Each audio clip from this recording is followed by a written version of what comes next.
구독, 좋아요, 그리고 공유까지도 눌러주시면 저에게 도움이 되겠습니다.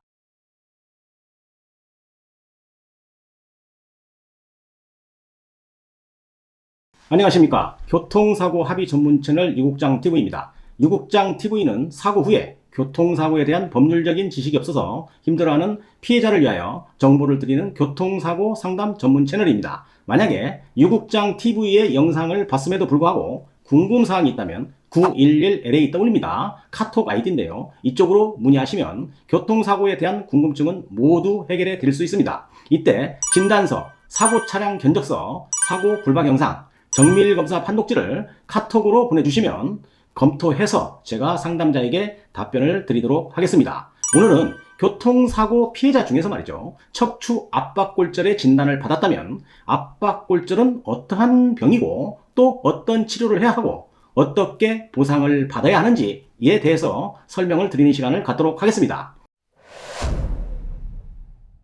압박골절의 의미는 우리 몸의 기둥인 척추가 찌그러지거나 무너져 내렸다라고 이렇게 이해를 하시면 정확합니다. 사고나 추락 등으로 부상을 입게 되면 척추에 대한 압박골절이 발생을 하게 되는데요. 척추는 우리 몸에 지탱해주는 중심축으로 보시면 정확합니다. 척추의 압박골절은 압박의 정도와 부위에 따라서 약간의 차이는 있지만 장애율은 대략 29%에서 32%의 장애가 남는다고 보시면 되겠습니다. 우리 몸은 말이죠. 경추 7개가 있고요. 그 다음에 흉추 12개 뼈로 되어 있죠. 그 다음에 요추가 5개입니다. 천추, 미추도 있습니다. 대략적으로 말이죠. 압박골절이 잘 발생하는 위치는 흉추 11번부터 요추 4번 사이에서 많이 발생을 한다고 보시면 되겠습니다. 척추에 압박골절이 생길 수 있는 확률이 높은 사고가 있습니다. 버스 내에서 급정거로 버스 승객이 굴르거나 넘어지거나 엉덩방아를 당하면 대부분 골절이 생기게 되는데요. 승객 중에서도 40대 이상, 주부 혹은 나이 드신 할머니 등 뼈가 약간 약해져 있는 여성들이 많이 다치게 되기도 하고요. 또는 계문 발차 사고인데요. 계문 발차 사고라는 것은 버스 승객이 완전하게 내리거나 타지 않았는데 버스가 출발하므로 승객이 떨어지거나 넘어져서 발생하는 사고를 의미하는데 시내버스나 마을버스 등에서 자주 운전자의 부지로 자주 발생한다고 보시면 되겠습니다. 한 가지 더, 계문 발차는 형사사건으로 법적으로는 12대 중과실이고 형사처벌 대상이 되는 것입니다. 대략적으로 압박골절이 잘 발생하는 위치는 흉추 11번부터 요추 4번 사이에서 많이 발생을 한다고 위에서 말씀드렸죠. 즉, 그 부위는 허리 부위이고 몸의 중심이고 제일 힘을 많이 받는 곳으로 이렇게 이해를 하시면 되겠습니다. 쉽게 이야기하면 제일 하중을 많이 받는 부위라는 겁니다. 집으로 말하면 기둥이라고 하면 맞는 말이죠. 그래서 허리에 척추 압박골절이 발생을 하면 몸을 움직이지 못하는 것입니다. 장애 평가도 높게 나옵니다. 감정 시에 의사들은 약 29%에서 32%의 장애율을 적용해 주게 되는 것입니다. 척추의 압박률이 어느 정도인지에 따라서 의사는 수술을 할지 말지 또 치료에 대한 방향을 정하는 기준이 될 것이고 교통사고 피해자는 최종 보험회사로부터 받아야 할 합의금에도 크게 영향을 미치게 되는 것입니다. 척추가 찌그러지는 압박골절은 압박이 된 척추의 정도가 어느 정도냐에 따라서 의사들은 수술을 결정하는데 기준을 두기도 합니다. 약 10%에서 15% 정도의 압박률은 대부분이죠. 보존치료를 요구하게 됩니다. 보존치료죠. 즉 복대를 차면서 뼈가 유압이 되거나 고정되길 기다리는 그런 치료 방식이죠. 대략 6주 정도 침상에 누워서 기다리게 되면 치료가 되는 그런 형태입니다. 의사들이 좀 심하다고 생각하는 압박률은 대략 30% 이상의 압박을 의미하는 것입니다. 이 경우에는 요즘 많이 하고 있는 시멘트 시술도 할 수 있고요. 또 철심으로 고정하는 고정수술을 하기도 합니다. 그래서 척추의 압박골절의 압박률은 즉 장애율과 비례한다라고 이해를 하시면 되겠습니다.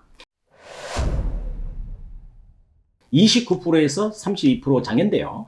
3년간의 한시 장애를 기준으로 해서 제일 적은 금액인 2023년도 일용노임 단가 계산을 해봐도 월 345만 원 정도 됩니다. 자, 계산을 해보면 법률적인 합의금이 장애기간 플러스 입원 기간의 일실수익이죠. 그 다음에 법정 위자료 이렇게 세 가지를 더하게 되면 약 한 5천만 원 정도의 합의금이 계산이 되는 것입니다. 그런데 만약 급여가 월 7, 800만 원 정도인 급여자의 경우에는 합의금이 약 1억 원 가까이 된다고 보시면 되겠습니다. 그런데 만약 척추의 압박률이 심하거나 아니면 다발성으로 척추가 뭐 2개, 3개 이렇게 압박이 되었다면 이때는 의사들이 척추 고정 수술을 시행하게 되는 것입니다. 이때는 피해자가 받을 수 있는 합의금이 크게 높아질 수가 있다는 것입니다.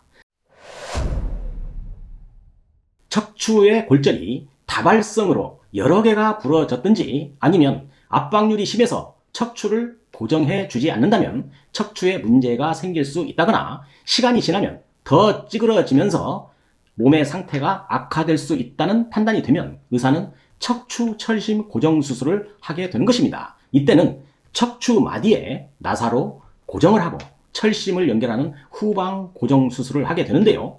후방 유압술이라고도 합니다. 이것은 매우 큰 수술로 인식을 하시면 되겠습니다. 이렇게 척추의 고정 수술을 했다면 부위에 따라서는 조금은 차이가 있겠지만 대략적으로 29%에서 32%의 영구장애 판정이 나오게 되는 것입니다. 자, 그렇게 된다면 법정 위자료만 해도 3천만 원 정도가 적용되므로 합의금 크게 높아집니다. 대략 45세의 나이에 과실이 없는 피해자라고 가정한다면 나이가 아주 많은 경우가 아니라고 한다면 대부분 1억 원을 훨씬 넘어서는 합의금이 산출될 수 있는 그런 큰 부상으로 이해를 하시면 되겠습니다. 예를 들어서 45세 나이에 최저임금 일용노임 단가를 적용한다 하더라도 수술을 한 경우라면 약 2억 원 정도의 배상 책임이 나오게 되는 것입니다. 자, 그런데 만약 고액 연봉자라고 한다면 훨씬 많은 큰 금액의 배상이 예상될 수 있으니까 가능하면 전문가와 잘 상의해서 처리하는 것이 정당한 권리를 찾는 데 도움이 크게 될 것입니다. 자, 이제는 결론입니다. 교통사고나 추락 등으로 척추의 부상으로 수술을 했든 하지 않았든 간에 가해자의 보험회사로부터 정당한 손해배상금은 당연히 받아야 하는 것이고요. 추가적으로 하나 더, 내가 개인적으로 가입한 생명보험 혹은 상해보험, 또 회사의 단체보험, 또 실비보험 등에서도 받아야 할 보험금이 있다는 것을 알아야 합니다. 이런 개인적인 보험금은 약간의 기술적인 면도 있으므로 전문성 있게 처리해 주시는 분들하고 상의해서 도움을 받을 필요성이 있다고 저는 생각을 합니다. 자, 오늘도 유국장TV 끝까지 시청해 주셔서 감사합니다. 다음 시간에도 더 좋은 콘텐츠로 여러분을 찾아뵙도록 하겠습니다. 감사합니다.